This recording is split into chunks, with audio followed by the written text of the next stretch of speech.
नागपूर ते मडगाव विशेष साप्ताहिक रेल्वे सुरू झाल्याने प्रवाशांना दिलासा मिळाला असला तरी बुलढाणा जिल्ह्यातील नांदुरा आणि मलकापूर स्थानकांना थांबा न दिल्याने प्रवाशांमध्ये नाराजी व्यक्त होत आहे। प्रवाशांची वाढती गर्दी लक्षात घेता मध्य रेल्वेने नागपूर ते मडगाव दरम्यान विशेष साप्ताहिक रेल्वे सेवा सुरू केली आहे। या निर्णयामुळे अनेक प्रवाशांना सोयीचा पर्याय उपलब्ध झाला असला तरी बुलढाणा जिल्ह्यातील काही महत्त्वाच्या स्थानकांकडे दुर्लक्ष झाल्याची भावना निर्माण झाली आहे।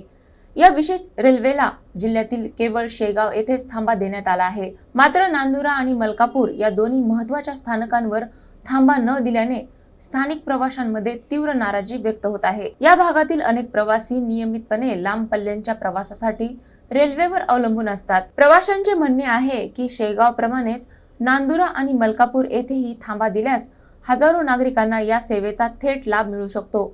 यामुळे प्रवास अधिक सोयीस्कर आणि वेळेची बचत होईल। दरम्यान स्थानिक पातळीवरून रेल्वे प्रशासनाकडे वारंवार मागणी करण्यात येत असून लवकरात लवकर या स्थानकांवर थांबा देण्याचा निर्णय घ्यावा अशी अपेक्षा व्यक्त केली जात आहे।